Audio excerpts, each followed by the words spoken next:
Pangasinan, DWCM 1161 kHz sa inyong talapihitan. Alam po ninyo, habang pinaghahandaan po natin ang episode nito, no?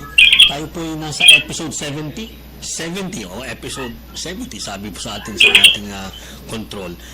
Napakaraming bagay po mga kapatid ang nangyayari po sa ating mga paligid. Halos araw-araw, paggising po natin, may bago pong balita. May balitang bagyo. Ito, no, sinusundan ko yung balita dito po sa Action Radio. No? Meron na pong formal na anunsyo ang Pag-asa. Nagsimula na po ang panahon ng tawag dito, yung tag-ulan. Ano? Magsisimula na, formal na yung tag-ulan, simula ng tag-ulan. Sana po tayo po ramdam mo na ng ginhawa sa ating mga nararamdaman sa mga napakainit na panahon. Okay? May mga balita din po ng pagbaha, no? May mga ibang mga pagbaha sa ibang bahagi po ng bansa. May mga nababasa po tayo mga balita ng mga aksidente, yung kaguluhan, yung away sa social media, yung issue sa gobyerno. Alam ko po, no, marami pong nakikinig po sa inyo at nagbabasa, nasusundan yung mga pagkilos at mga takbo ng ating politika sa bansa. May mga problema po tayo sa trabaho. May problema din sa pamilya. May mga lugar, katulad ng banggit kanina, may mga lugar na binabaha, habang ang iba naman ay nangangamba sa init ng panahon. May mga pamilya pong lumikas, napilitang lumikas dahil po sa kalamidad. Meron din tayong na pinag-uusapan namin kanina, yung nangyari pong pagguho ng gusali dyan po sa may lungsod ng Angeles. Napakalungkot. May mga lumikas sa kalamidad dahil nitong mga nakaraang linggo ay may pumutok yung sa Bicol, ang Mayon Volcano. Nakikita natin na patuloy pa rin na aktibo ang pagkilos ng ang mga active volcano dyan po sa may Bicol. May mga magulang din. Ito ay problema naman concerning mga parents. May mga magulang na hindi alam kung paano pagkakasyahin ang budget habang katapusan na yung buwan. No? Ngayon, May 30. No?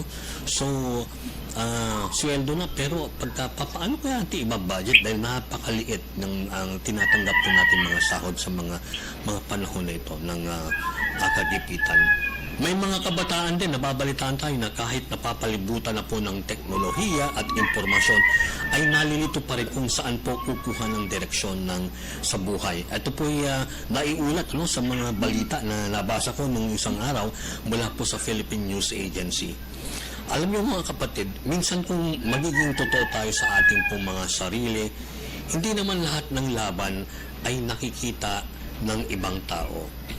May mga tao po tayong nakakasalamuhat, nakakasalubong araw-araw, nakangiti po sila, pero pagod na po sila mga kapatid. May mga taong palaging masayahin. Kilala po natin yan sa ating mga trabaho, yung mga nakakasabay natin, nakakasalubong natin araw-araw. Masayahin tong tao na ito, pero sa totoo lang, gabi-gabi, hindi po makatulog yung taong ito. May mga taong tahimik lang, pero ang bigat-bigat po pala ang dinadala sa kanilang mga puso. May mga magulang na matapang po sa harap ng kanilang mga anak, pero kapag sila na lang po mag-isa, doon po sila umiiyak. May mga anak po na matagal nang may sama ng loob, pero hindi po nila masabi.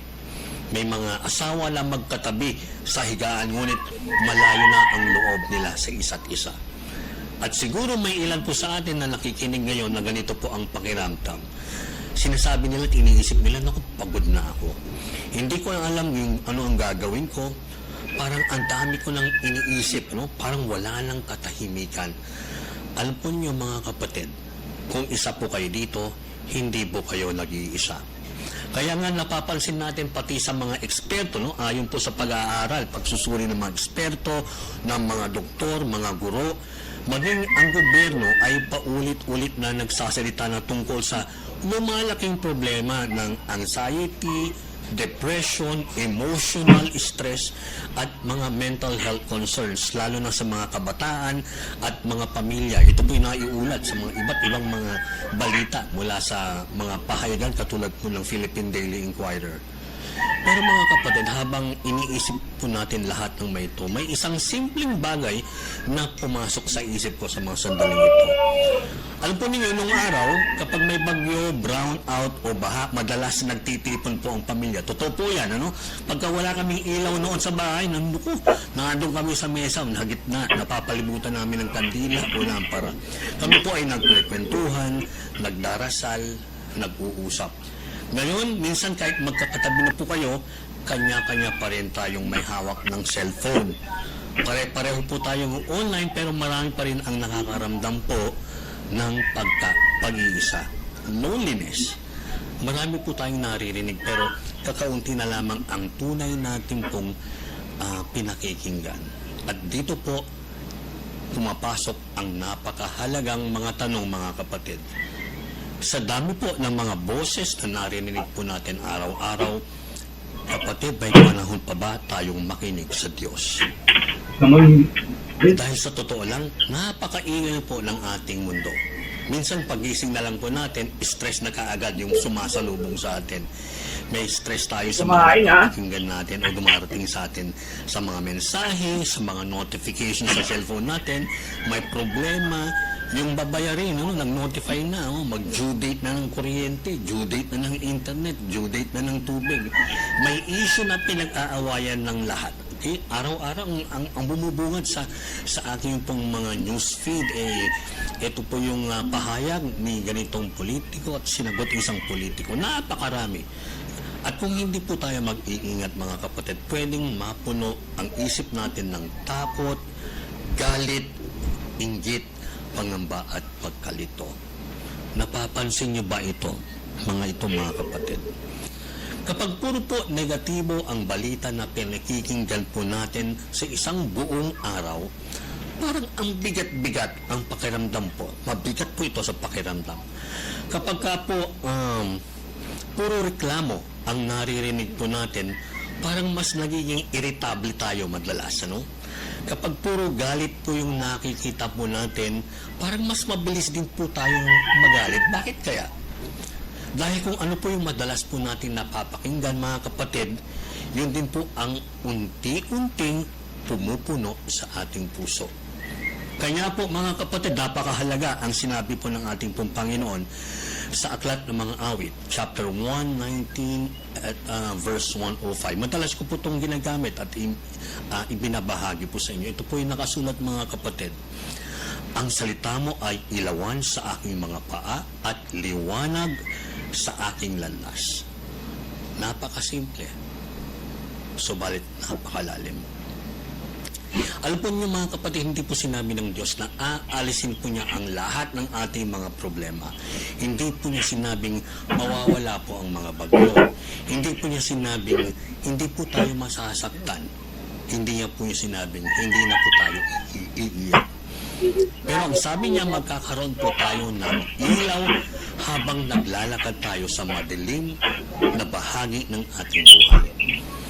At siguro itong marahil ang kailangan na marinig ng karamihan sa atin po ngayon. Kapatid, hindi mo kinakailangan na malaman lahat ng mangyayari po bukas. Hindi mo kailangan hawak po ang lahat ng mga sagot sa mga mapakaraming tanong sa iyong isip.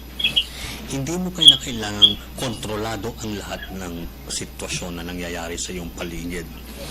At kahit sino po sa atin, hindi naman talaga kontrolado ang buhay.